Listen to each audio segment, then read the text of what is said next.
हाँ, तो जैसा कि मैंने आपको कहा था पिछले वीडियो में कि अपन न्यूमेरिकल स्टार्ट करेंगे इस चैप्टर में, तो बहुत सारे न्यूमेरिकल कराने वाला हूँ मैं आपको, जैसे कि वो समांतर क्रम और श्रेणी क्रम से भी होंगे, मतलब पैरेलल और सीरीज कॉम्बिनेशन से भी होंगे, और अपने थोड़े पोटेंशियल डिफरेंस से भी होंगे। बहुत ज़बरदस्त तरीके से पक्का क्वेश्चन यहाँ से आना है। 3 मार्क्स आपको अगर पूरे चाहिए तो ये जो मैं परफेक्ट तरीका बता रहा हूँ विद डायग्राम समझ लेना, ठीक है। बहुत ईजी है, मेथड बहुत ईजी है, क्वेश्चन अच्छे से पढ़ो।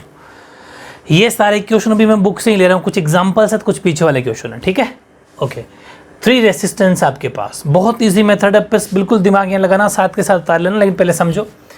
3 रेसिस्टेंस आपके पास 1 ओम, 2 ओम और 3 ओम के, यानी कि 3 प्रतिरोध है आपके पास, एक पहला 1 ओम, 2 ओम और 3 ओम। मतलब मैं सोल्यूशन स्टार्ट करना चाहूँ तो डायरेक्ट लिखूंगा कि हमारे पास 3 रेसिस्टेंस है, तो हम लिख देंगे फर्स्ट रेसिस्टेंस प्रॉपर तरीके से पूरा, यानी कि पहला प्रतिरोध, अच्छे से समझना। इसको अपन नाम दे देंगे R1 से, और वो दे रखा है हमें 1 ओम। फिर सेकंड वैसा ही दूसरा R2, वो हमारे पास है 2 ओम। फिर R3 तीसरा, ठीक है, 3 ओम। आप ये लिख देना सेकंड रेसिस्टेंस यानी कि दूसरा प्रतिरोध, थर्ड रेसिस्टेंस यानी तीसरा प्रतिरोध, अच्छे से लिखना, ठीक है, क्योंकि ये लैंग्वेज जितनी अच्छी लिखोगे उतने अच्छे मार्क्स आएंगे। चलो, ये 3 रेसिस्टेंस अपन ने ले ली, R1, R2, R3 से। अब मेरी बात पूरी सुनना। अब उसने क्या कहा, तीनों मैंने कहा था कि कॉम्बिनेशन 2 होंगे, क्रम 2 होंगे, समांतर क्रम। पिछला वीडियो देखना बहुत ज़रूरी है इसके लिए, वरना नहीं आएगा।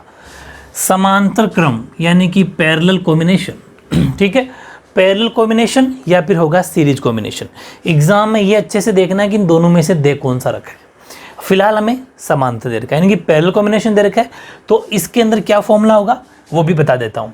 तो हमेशा जब भी जो कॉम्बिनेशन आपने देख लिया उसके बाद बनाना है डायग्राम, मतलब चित्र।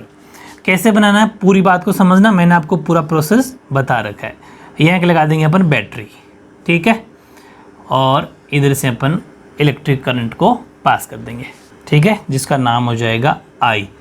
और यहाँ ध्यान से समझना, अब मैं यहाँ मैंने आपको जैसा पिछला डायग्राम बनवाया था पैरेलल कॉम्बिनेशन में, वही डायग्राम बनेगा। यहाँ पर कोई एक पॉइंट होगा, जिससे यहाँ पर मतलब चाहिए पॉइंट, यहाँ सीधी लेके यहाँ एक पॉइंट लेना, वहाँ मत लेना। डायग्राम बनाना सीख लो, बहुत ईजी है। कोई 2 पॉइंट्स हैं, ऐसे हमें 3 रेसिस्टेंस निकालने हैं, मतलब 3 प्रतिरोध निकालने हैं। ये थोड़ा एडजस्ट कर लेंगे अपन, है ना, आप तो स्पेस लेके बनाना।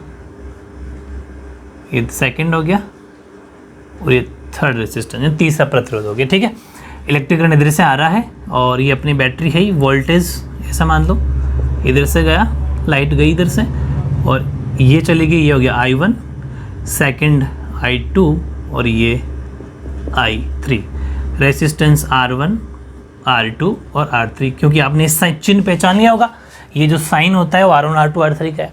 अब रही बात मैंने ऊपर नीचे क्यों बनाई, ये पिछला वीडियो समझना पड़ेगा, क्योंकि पैरेलल कॉम्बिनेशन में R1, R2, R3 ऊपर नीचे होता है, रेसिस्टेंस ऊपर नीचे, मतलब स्विच लगा होता है। मैंने बताया था, घर की लाइट फिटिंग वाला एग्जाम्पल दिया था, पिछला वीडियो देखना, सबको समझ में आ जाएगा। अगर यही सीरीज होता, अगर श्रेणीक्रम होता, तो तीनों को ऐसे जोड़ते, R1, R2, R3। मेरे पास समझ में आ गई, वो एक ही लाइन में आता। लेकिन अभी ये क्या है, पैरेलल है, समांतर है, इसलिए अपन को ऊपर नीचे जोड़ना है। ये एक परफेक्ट डायग्राम आपको एग्जाम में बना के ही आना है, समझ में आ गई। ओके, अब देखो, अब हमारे पास क्या क्या उसने पूछा हमसे, उसने कहा यदि संयोजन, अच्छा 6 वोल्ट लिख दो, यहाँ पर 6 वोल्ट की बैटरी है। ये बैटरी का साइन होता है, मैंने आपको एक पूरा चार्ट की पिक लगाई थी लास्ट में वीडियो में, वो आपने देख लिया होगा, शायद 3rd या 2nd पार्ट होगा उसमें। तो ये बैटरी का साइन होता है, छोटा और एक बड़ा, ऐसा मान लो। 6 वोल्ट की बैटरी जोड़ने की उसने बात कही थी, 6 वोल्ट की बैटरी जोड़ दी। अब उसने कहा कि तीन क्वेश्चन पूछे अपन से उसने। पहला पूछा equivalent resistance of the combination, संयोजन का तुल्य प्रतिरोध, यानी कि रेसिस्टेंस पूछा उसने। रेसिस्टेंस का मतलब प्रतिरोध पूछा, R पूछा। बस आ जाओ इधर, फर्स्ट करें अपन। अब फर्स्ट पार्ट देखो, अच्छा ये जो गिवन चीज़ थी पूरी लिख दो। पहली रेसिस्टेंस दे रखा है R1, R2, R3, इसके बाद में अपन को बैटरी दे रखी है 6 वोल्ट की, जिसको अपन वोल्टेज विभवांतर से दिखाते हैं V, 6 वोल्ट, ठीक है। पोटेंशियल डिफरेंस मान लो 6 वोल्ट है, 6 वोल्ट की बैटरी। 4 चीज़ें अपन को यहाँ पर एग्जाम के अंदर सोल्यूशन के अंदर लिख के आनी है।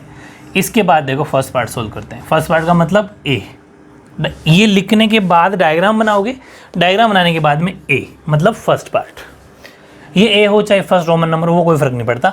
इसने कहा आर बताओ। मैंने आपको पिछले वीडियो में लास्ट में फॉर्मूले लिखाए थे दो, कि जब पैरेलल कॉम्बिनेशन हो, समांतर क्रम संयोजन हो, तो आर निकालने का फॉर्मूला होता है 1/r equals to 1/r1, 1/r2, 1/r3। हो सकता है अभी तो 3 ही दे रखे हैं, कभी 5-6 दे दे तो और R4 R5 जुड़ता चला जाएगा जितने होंगे, ठीक है। अब यहाँ पर हमें जो फर्स्ट वाली चीज़ पूछी थी वो निकाल लेते हैं। R1 हमारे पास 1 ओम है, R2 हमारे पास 2 ओम है, देख लो भाई 1 ओम 2 ओम और 3 ओम, और R3 हमारे पास 3 ओम है। R1 R2 R3 वैल्यू रख दी। वैल्यू रखने के बाद एलसीएम ले लेंगे। एलसीएम है 6, इससे क्या तो 6 एलसीएम सोल्व करना तो आपको आता ही है, ये लो, यानी कि 1/r इक्वल्स टू 6 और 3 9 तो 11, 11/6। लेकिन ये 1/r है, पूरी चीज़ को समझ लेना। एक क्वेश्चन अगर ढंग से समझ लिया तो ये क्वेश्चन फिक्स है, ऐसी इस तरह का आएगा। इसको अच्छे समझ लिया तो सब कुछ आ गया आपको, इससे रिलेटेड क्वेश्चन जितने भी होंगे, इसलिए ध्यान से समझना। 1/r कभी नहीं छोड़ना, ओनली r निकालना है। तो क्या करना पड़ेगा, क्रॉस मल्टीप्लाई। मेरी बात समझ में आ गई। ऐसा मान लो कि r को उधर भेज दो, उसको उधर ले आओ, रेसिप्रोकल हो जाएंगे। यानी कि ऐसा मानो, मैं एक तरीका बताता हूँ कि इनको इधर ले आओ, r को उधर भेज दो, तो जब ये इधर आएंगे तो ये तो हो जाएंगे ऐसे 6/11, और ये हो जाएंगे r/1। मतलब जब इसको इधर भेजते हैं तो रेसिप्रोकल हो जाते हैं एक दूसरे का, 1 का कोई मतलब नहीं है। तो यहाँ हमारे पास r की वैल्यू क्या आ गई, 6/11, 6/11। ये पहला आंसर हो गया। मतलब रेसिस्टेंस ने क्या पूछा था, रेसिस्टेंस पूछा था तो कि प्रतिरोध पूछा था, तो प्रतिरोध हो गया 6/11। अच्छा ओम जरूर लगाना भाई, ओम एक ही बात है, आर इधर लिखो चाहे उधर लिखो, उससे कोई फर्क नहीं पड़ता। आप इधर लिख देना आर बराबर 6/11 ओम। ओम क्यों, क्योंकि रेसिस्टेंस को या प्रतिरोध को ओम से डिनोट करते हैं, ये इसका ऐसा यूनिट होता है। बहुत बढ़िया। अब अपन बात करते हैं इसके सेकेंड पार्ट की। बी है करंट इन सर्किट, परिपथ में धारा। करंट का मतलब धारा, इलेक्ट्रिक करंट मतलब आई, करंट का मतलब आई। इसका मतलब उसने अब क्या पूछा, आई पूछा। एक बात बताओ, उसने पूछा करंट, है ना, करंट का मतलब विद्युत धारा या फिर ओनली धारा, बात एक ही है। इसको डिनोट करते हैं आई से। वो क्या होगा, इसने ये बात पूछी। एक बात बताओ, मैंने आपको स्टार्टिंग में फॉर्मूला बताया था, अपने पास क्या है, आर है, वी भी है। देख लो अपने आर अभी भी निकाला था, क्योंकि देखो ये आर नहीं है। फिर पूरी बात सुनो, आर अब जाके निकला है, इतनी देर क्या था, फिर इतनी देर तो बिखरा हुआ था। बिखरा हुआ कभी आर पूरा नहीं होता। R1 लेंगे, R2 लेंगे, R3 लें, या फिर वो कह दे, पूरी बात को सुनना, या तो वो कह दे कि R1 से I निकालो, पूरी बात सुनना। अगर वो कह दे कि R1 से I निकालो, तब अपन V तो ये ले लेंगे, R1 ले लेंगे, आंसर आ जाएगा। या कह दे R2 से निकालो तो V R2 आंसर आ जाएगा। कैसे, क्योंकि मैं कहना चाह रहा हूँ I का फॉर्मूला होता है V/R, है ना। मतलब कि अगर R का कहे तब तो ये लगाएंगे, अगर R1 का कहे तो R1 लगा देंगे, R2 का कहे तो R2 लगा देंगे, R3 का कहे तो R3 लगा देंगे। V तो फिक्स है, बैटरी तो 6 वोल्ट ही रहनी, चाहे R1 से कराओ।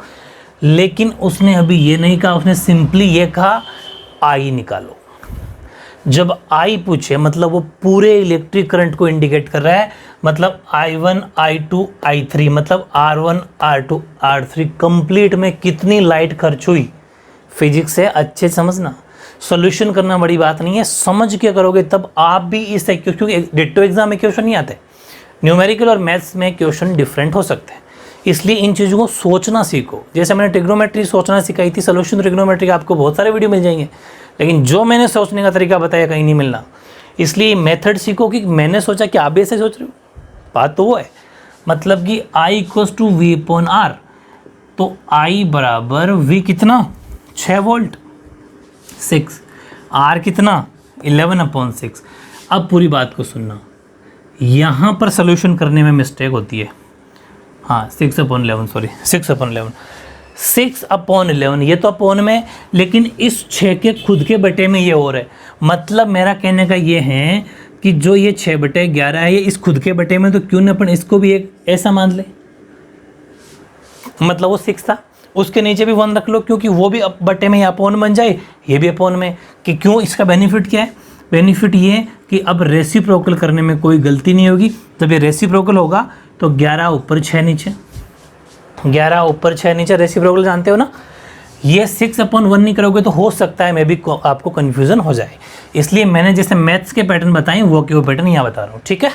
अब 6 से 6 कट गया तो आई कितना आ गया, 11 एम्पियर। मैंने ए लिखा क्योंकि इलेक्ट्रिक करंट विद्युत धारा का एसआई यूनिट मात्रक होता है एम्पियर, एम्पियर को ए से दिखाते हैं। तो आई 11 एम्पियर नहीं लिखा तो आधा नंबर कटेगा। ये ए लिखना बहुत ज़रूरी है, यहाँ पर ओम लिखना बहुत ज़रूरी है, ये इनको इंडिकेट करने के साइन है। जैसे आप किसी से दूध लेने जाओगे या कोई लिक्विड चीज़ लेने जाओगे, उसको क्या कहोगे, 5 लीटर देना, 4 लीटर देना, ये यही कहोगे ना। ऐसे थोड़ी कहोगे 2 किलोमीटर देना। आप क्या शॉप पे ये कह दोगे क्या, 1 किलोमीटर दूध देना, क्या पॉसिबल है। मतलब वो जो उसकी यूनिट है वो फिक्स है, उसको इंडिकेट करते हैं, उसको मतलब डिटरमाइन करते, पहचान है उसकी, सॉरी वो उसकी क्या है, पहचान है, आइडेंटिफाई है उसका। आइडेंटिफिकेशन किसी का भी हो वो अपन को लेना ज़रूरी है। तो 11 एम्पियर लिखना बहुत ही ज़रूरी है, एम्पियर लिखना या ओम लिखना। चलो 2 आंसर आगे, ठीक है ना। अब तीसरा जो पार्ट है इसका सी, वो बहुत इंपॉर्टेंट है, उसको पूरा समझो। वो क्या कह रहा है, देखो एक वर्ड का फ़र्क है लेकिन वो बहुत कुछ सिखा देगा आपको। करंट इन ईच रेसिस्टेंस, ध्यान रखना रेसिस्टेंस नहीं है ओनली, ईच रेसिस्टेंस। हिंदी वाले प्रत्येक करना भाई, यहाँ पर प्रत्येक है वो तुल्य नहीं है, सॉरी, क्योंकि ईच का मतलब प्रत्येक होता है। अब ये बात आपको समझनी है, उसने वर्ड यूज़ किया प्रत्येक, इसका मतलब है बारी बारी तीनों R1 को यूज़ करके हमें धारा बताओ, मतलब करंट बताओ, बहुत इंपॉर्टेंट। इसका मतलब हमें उसने पूछा क्या है, आई तो पूछा है लेकिन डिफरेंट, यानी कि एक बार I1 फिर I2 फिर I3, नसेंस I1 के लिए फॉर्मूला हो जाएगा जो I का फॉर्मूला होगा V/R1, सुन लिया। फिर सेकंड I2 उसके लिए हो जाएगा V/R2, फिर I3 के लिए V/R3। देखो V तो फिक्स है, 6 वोल्ट की बैटरी लगी हुई है फिक्स सब में, चाहे कोई सा भी R ले लो सब के लिए 6 वोल्ट काम आएगा, वोल्टेज तो 6 वोल्ट है। लेकिन R1 I1 के लिए R1, I2 के लिए R2, I3 के लिए R3, तीनों रेसिस्टेंस उसने अलग अलग पूछे हैं, तीनों प्रतिरोध डिफरेंट अलग अलग पूछे हैं, प्रत्येक पूछे हैं, वो अपन को निकालना। तीनों मैंने फॉर्मूले बता दिए, मेरे हिसाब से कॉन्सेप्ट सारा क्लियर है ना। हाँ वेरी गुड। अब देखो I1 इक्वल्स टू V कितना 6, R1 कितना 1, तो I1 तो सीधा सीधा आ गया 6 एम्पियर, क्योंकि नीचे एक का कोई मतलब नहीं है। सेकंड I2, V कितना 6, R2 कितना, R2 है 2, कट गया तो I2 की वैल्यू आ जाएगी 3 एम्पियर, राइट। फिर I3, V कितना 6, R3 कितना 3, कट गया तो I3 आ गया 3 2 6, 6 एम्पियर। कितना आसान है, बहुत इजी है। अब सुनो मेरी बात, अब मैं अगर हूँ तो मैं एक क्वेश्चन और पूछ सकता हूँ आपसे। जैसे अभी एग्ज़ाम के अंदर उसने A, B और C दिया, हो सकता है वो आपसे एक D और दे दे, और D में ये कहे टोटल इलेक्ट्रिक करंट बताइए, कुल विद्युत धारा। तब आप क्या करेंगे, I1, I2 और I3 तीनों को जोड़ देंगे, वो आपका टोटल आ जाएगा 6, 3 9 और 2 11। तो टोटल 11 एम्पियर लाइट खर्च होगी, 6 वोल्ट की बैटरी है और टोटल R 6/11 ओम है। मेरी बात समझ में आ गई। वेरी वेरी इंपॉर्टेंट, बहुत ही ईजी वे मैंने इसको कराने की कोशिश करी है। आई होप आपको ये बहुत ईजी लगा होगा।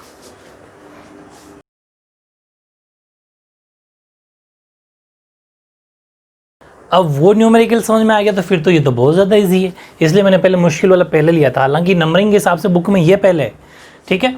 ये यूँ कहना चाह रहा है कि resistance of 3 ohm, 4 ohm and 5 ohm are connected in series in a circuit in which a battery 6 volt, वापस इसमें बैटरी 6 वोल्ट की दे रही है, is also connected, find the following. फिर आपको 3 बातें उसने सेम टू सेम पूछी है। 3 4 5 ओम के प्रतिरोध किसी परिपथ में श्रेणी क्रम, बस यानी कि इसके अंदर सीरीज कॉम्बिनेशन है, बाकी कोई बड़ी बात नहीं है। सीरीज कॉम्बिनेशन का बता देता हूँ अभी आपको। और फिर आपको वही 6 वोल्ट की बैटरी है और आपको जोड़ दिया जाता है बैटरी से, तो संयोजन को जोड़ दिया जाता है। सॉरी, आपको क्या जोड़ेंगे, तो निम्न ज्ञात करो। पहला करंट इन ईच रेसिस्टेंस, प्रत्येक प्रतिरोध में धारा, potential difference across each of the resistance, इन प्रत्येक प्रतिरोध के सिरों पर विभवांतर। बहुत ईजी है। सबसे पहले वो चीज़ लिखेंगे जो हमारे पास हैं या फिर गिवन है।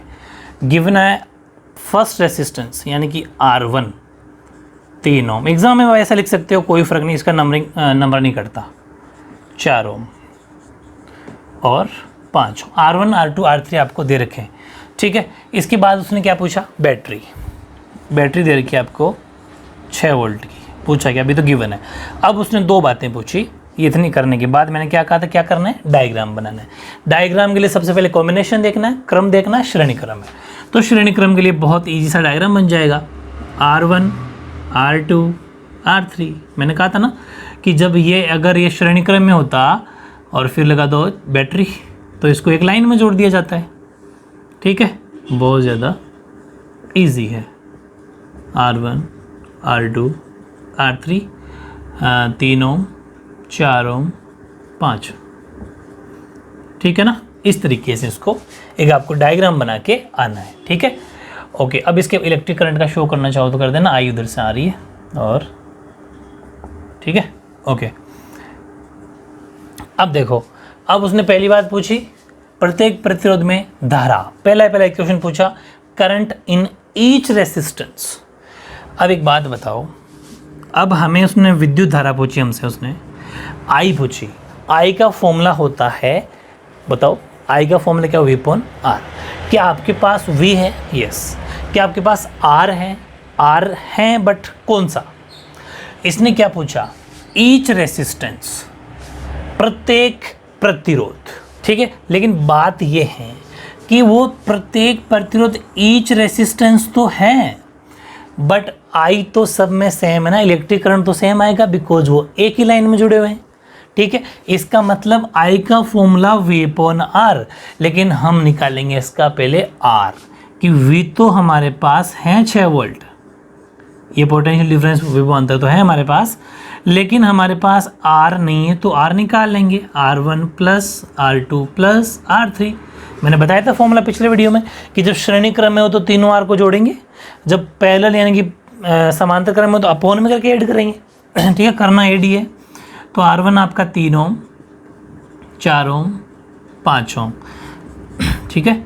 7 और 5 12, 12 ओम आपका रेसिस्टेंस आ गया, 6 वोल्ट की बैटरी है।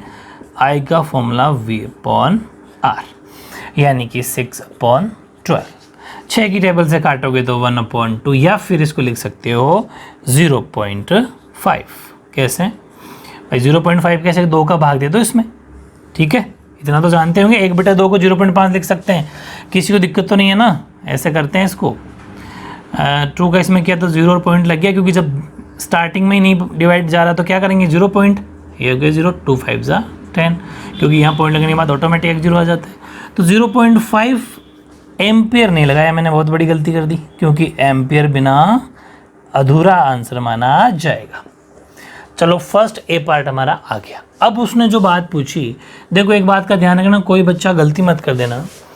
इलेक्ट्रिक करंट आई सिर्फ एक ही होगी इसके अंदर, डिफरेंट आई सिर्फ पैरेलल के अंदर होती है, समांतर क्रम श्रेणी में होती है, इसमें नहीं होगा, क्योंकि इसमें स्विच एक ऑन करते ही तीनों बल्ब जलेंगे, मतलब लाइट तीनों में एक साथ जाएगी, एक जैसी जाएगी, समझ गए। लेकिन जब ये अलग अलग स्विच लगे होते हैं तो फिर अलग अलग तरह की आई होती है, इलेक्ट्रिक करंट होता है, ध्यान रखना। इसलिए मैंने R1 R2 R3 तीनों को जोड़ के इकट्ठा एक R बनाया है। ये बात समझ में आ गई ना। हाँ, अब जो सेकंड पार्ट पूछा ना वो डिफरेंट है, potential difference across each of the resistance, प्रत्येक प्रतिरोध के सिरों पर विभवांतर। ये चीज़ इंपॉर्टेंट है, यानी कि इसने कहा कि 6 वोल्ट की बैटरी, ठीक बात है, प्रत्येक सिरे पर कितना पोटेंशियल डिफरेंस होगा, कितनी वोल्टेज होगी, मतलब आपसे वो हर जैसे इसके लिए V1 कितना, इसके लिए कितना, इसके लिए कितना, पोटेंशियल डिफरेंस यानी विभवांतर को किससे दिखाते हैं, V से। भाई उसने पूछा क्या, विभवांतर, और विभवांतर को दिखाया जाता है V से। तो उसने V1 V2 V3 पूछा, V1 V2 V3 प्रत्येक सिरे के लिए। तो देखो हमारे पास क्या है, R1 3 ओम, तो V और I 0.5 एम्पियर अभी अभी निकाला था। ठीक है, उसके बाद हम निकालेंगे V1। V का फॉर्मूला देखो, इसी से V बनाना सीखो। R को उधर भेज दो तो V का फॉर्मूला बन गया IR, लेकिन R कौन सा, R1। ऐसे ही सेकेंड R2 हमारे पास 4 ओम, I तो इसमें भी 0.5 क्योंकि लाइट तो एक जैसी रहेगी, लेकिन वोल्टेज आगे पीछे हो सकते हैं, IR2। ऐसे ही तीसरा R3 के लिए 5 ओम है R3, I वही 0.5 एम्पियर, और हमें चाहिए V3 का फॉर्मूला IR3। अब समझ में आ गई होगी पूरी बात समझ में। ठीक है, अब सॉल्व कर लो।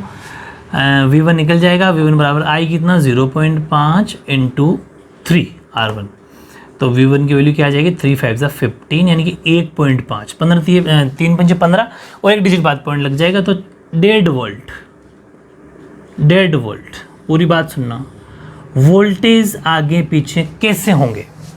सपोज ये 3 ओम का रेसिस्टेंस है, ऐसा मान लो, मैं आपको लोकल लैंग्वेज में सिखाता हूँ। सपोज यहाँ पर बल्ब जल रहा है, तो ऑब्वियस सी बात है बल्ब अलग तरह की पावर लेगा। यहाँ सपोज मैं कह दूँ कि यहाँ ऐसी हेलोजन मान लो, हेलोजन लाइट होती है, थोड़ी भारी लाइट होती है, वो जल रही है। या मान लो कि रेफ्रिजरेटर लगा हुआ है, मतलब कि फ्रिज चल रहा है।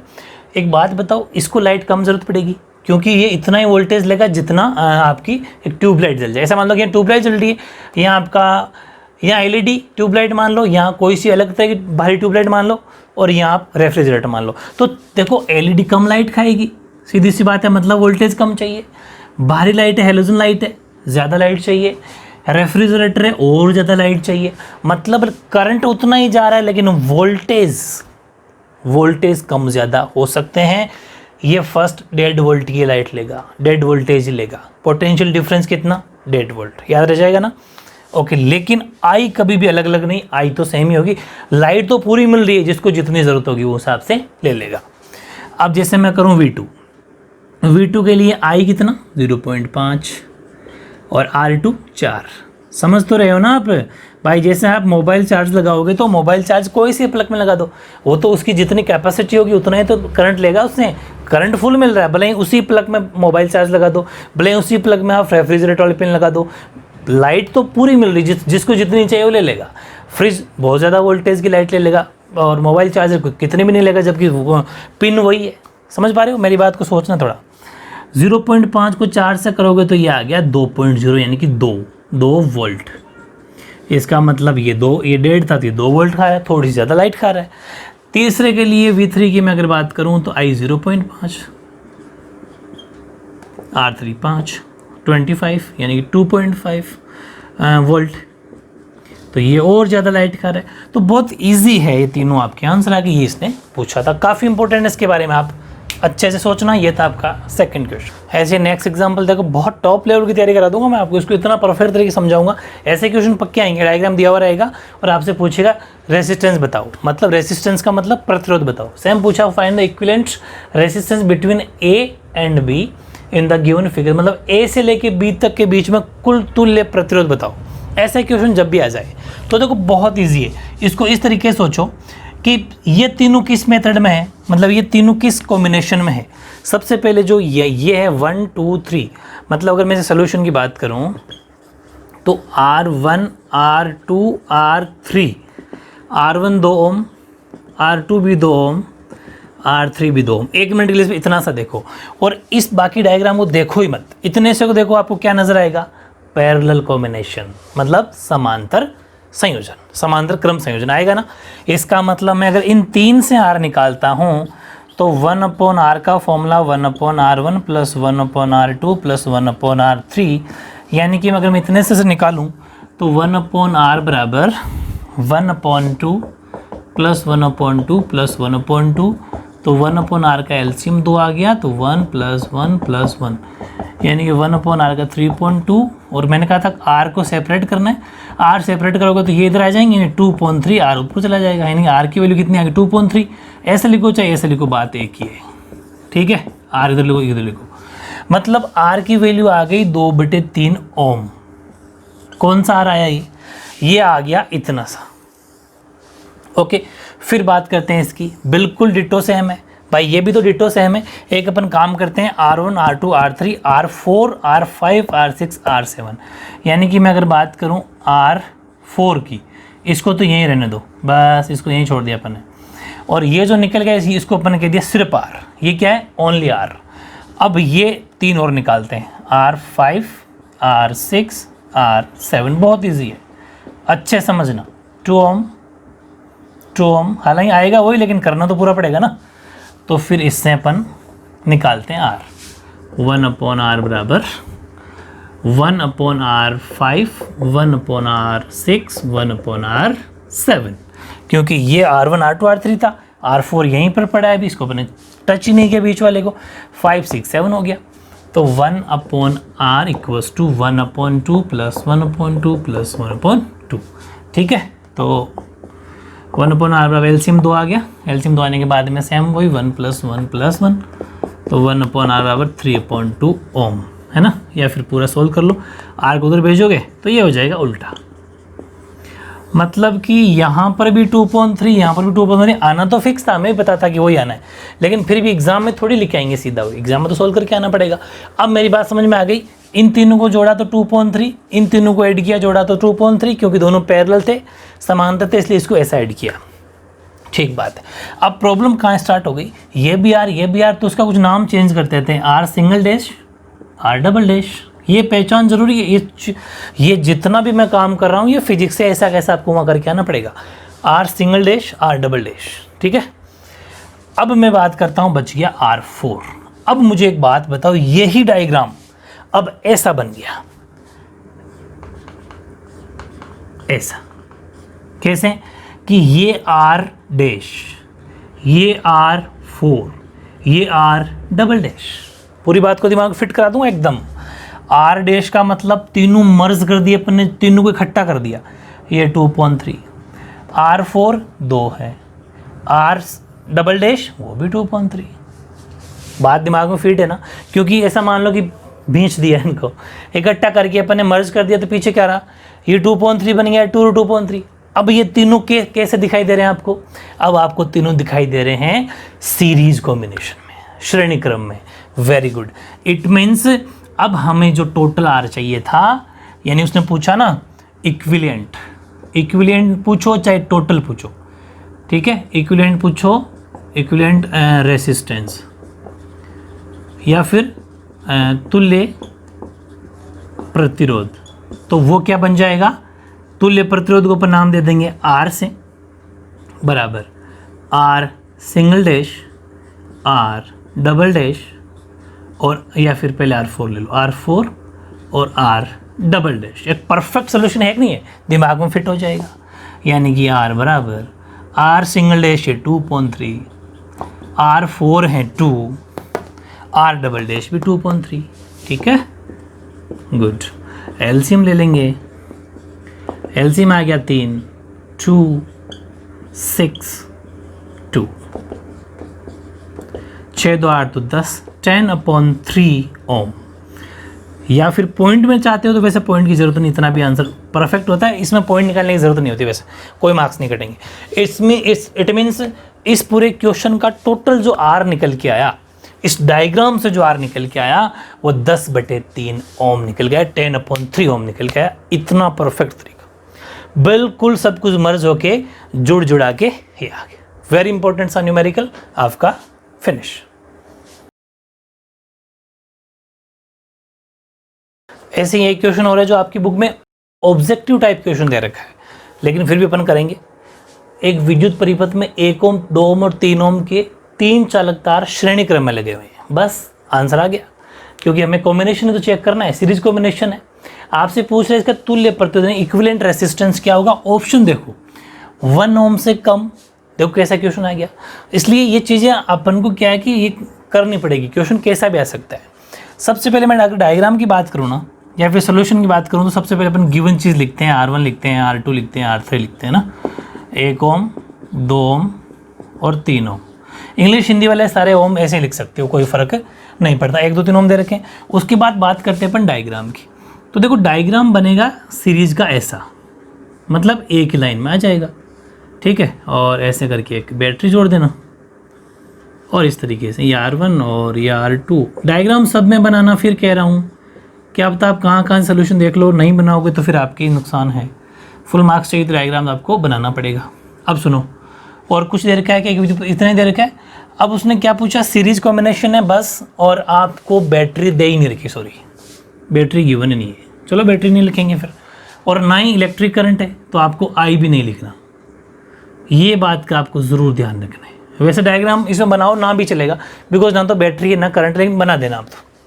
अब उसने पूछा क्या, ओनली फॉर पूछ लिया आर बताओ, तो सीधी सी बात है, इन सीरीज कॉम्बिनेशन, थोड़ा स्टेटमेंट लिख देना, इन सीरीज कॉम्बिनेशन यानी कि श्रेणी क्रम संयोजन में, इसके बाद में R बराबर R1 plus R2 plus R3, 1 plus 2 plus 3, यानी कि जो R आया वो 6 ओम। 6 ओम का मतलब क्या ये 1 ओम से कम है? नहीं। क्या ये 3 ओम से कम है?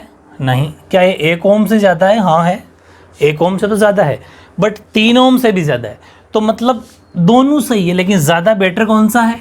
D answer. 1 ओम से भी ज़्यादा है, लेकिन 3 ओम से ज़्यादा नज़दीक है। ये ऐसे कुछ क्वेश्चन आते हैं, तो फिर वहाँ पर क्या दिक्कत होती है, आंसर दोनों ठीक लगते हैं, लेकिन जो ज़्यादा बेटर हो, जो ज़्यादा नज़दीक हो, नियरेस्ट, ठीक है, तो D is the right answer. Okay.